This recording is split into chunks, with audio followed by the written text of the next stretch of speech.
Hey everybody, so my name is Mr. Fussell. We are jumping into expanding a business from the GCSE level for AQA exam board. You're listening to Business 101. Let's make a start, shall we? So, expanding a business. As a business experiences success, it may begin to expand or want to expand. There are several ways for a business to do this. The size of a business can be measured in terms of its sales and value, or the number of employees it has. In order to expand, the business needs to increase one or more of these elements. What are the benefits of expansion? So, some of the benefits include economies of scale, more power in the market, increased status and reputation will make it easy to launch new products, staff may be rewarded, which will increase motivation, and more money in the business and in the pockets of the owners and shareholders. What are the drawbacks of expansion? So these could include slower decision making and communication as the hierarchy grows. So an example of this would be, let's say, an employee in a small business who wants to apply for 2 days holiday. They send off their request to their boss, which is just 1 or 2 levels above them. They get an answer back relatively quickly. Now let's say it's a bigger business with 5 levels of command, and each of those levels have to sign off on this holiday request one at a time from the lowest up to the top tier, and none of them can sign off on this before the person below them signs off on it first. So this immediately causes this request to take longer and has a higher chance of not going through if there is a mistake in the initial request. So let's say they got the date wrong. If they wanted to then quickly change that to be like, oh, I'm so sorry, let me change the date of my request to what I actually wanted, they may not be able to get their holiday anymore because the process would take too long. Okay? Messages may become distorted. Employees may become demotivated as they feel less important to the business. The business becomes harder to manage as it may be based in a number of different locations. So business growth can occur through either internal, otherwise known as organic growth, or external, which is also known as inorganic growth. So we briefly touched on something called economies of scale. Now, what are economies of scale? So as a business grows, it can experience something called economies of scale. This is when the average unit cost of a product falls, okay? So quickly, let's put that into perspective. So let's say it costs you £1 to make one of your product, okay? And then, let's say, if you choose to make 100 of your product, that should, in theory, cost you £100. Okay? Now, economies of scale, how this works is when you create 10, that would be £10. However, when you create 100, maybe you get a better economy of scale so that when you're creating 100, you only have to pay 90 pence per unit created. So instead of costing you £100, it would only cost you £90 because you're choosing to make 100 of them. So you get a better deal because you're making more of them. Okay? That, in essence, is what economies of scale are. So what is the formula for unit cost? So this is unit cost equals total cost divided by output, okay? So purchasing economies of scale. As a business gets bigger, it is able to buy in bulk. They will be given bulk buy discounts. This is similar to what I mentioned earlier, which will reduce the unit cost of each product. For example, a business purchased 100 products, they may be charged £12 for each product. If a business purchases 500 products, they may be charged £7.50 for each product. As I say, similar to what I mentioned earlier. We also have something called technical economies of scale. So as a business gets bigger, it can purchase more advanced machinery and equipment. They can also purchase larger buildings to produce more. Okay. So as unit costs fall, the firm will make more profit per unit. They can also reduce their selling price to make themselves more attractive to potential customers without losing profit. Okay. And if you look at this nice little picture we have on the right side, it's going to give us some more benefits of economies of scale. So we have efficient production, reduction in promotion costs, buying in bulk, reduction in logistic costs, cheaper capital, and the ability to spread risk. Diseconomies of scale, okay? So diseconomies of scale occur when an average unit costs begin to increase, often as a result of business growth. This is one of the main risks that an expanding business may face, okay? So what causes diseconomies of scale? Diseconomies of scale can be caused by problems with communication as the firm expands, possibly into different locations or internationally. Decisions take longer to reach all employees because communication is more difficult. Okay? Furthermore, diseconomies of scale can also be caused by coordination issues as managers oversee increasing number of employees.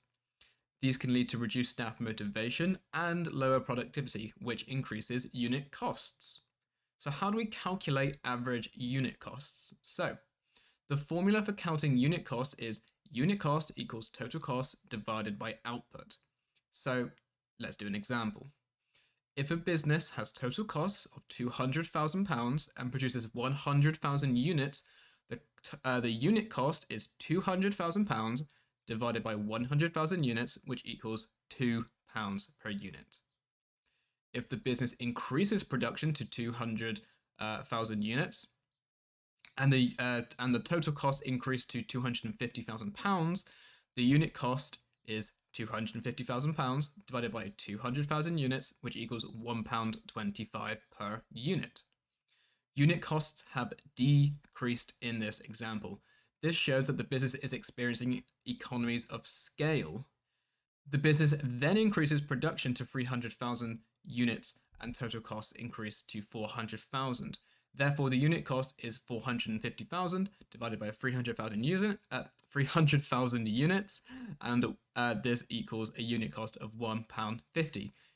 In this example, unit costs have increased. This shows the business is experiencing diseconomies of scale.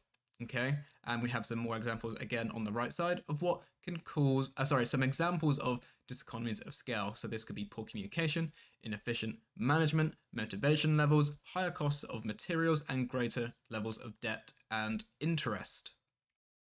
Bear with me 1 second. I'm just gonna have a quick sip of my water. Lovely. Okay, so methods of expansion. Internal organic growth, okay? Internal growth or organic growth is when a business decides to expand on its own, okay? So methods of internal growth includes franchising, opening new stores, e-commerce, and outsourcing, okay? We can now talk about franchising, okay? So a franchise is a business that gives the right to another person or business to sell goods or services using its name. They do this by providing them with a license, okay? So an example that everybody will know is McDonald's, okay? McDonald's is a franchise. You can go to McDonald's and apply to be a franchisee and open up your own McDonald's store after purchasing a license from them to do so, okay? So to become a part of a franchise, a new business must pay a fee, as I just mentioned. In return, they get to join the franchise and benefit from using the business name and products, training, marketing, and equipment. A franchisor sells a franchise in return for a fee and royalties. A franchisee is someone who purchases a franchise and is able to use an established brand name and their products, okay? So what are the advantages and disadvantages of this? Well, the advantages of a franchise include that it is already an established business. It can be easier to make money and it allows for rapid growth of a business. For a franchisee, this will provide lower risk, whilst a franchisor benefits from being able to expand their business. Okay, so it's a two-way benefits.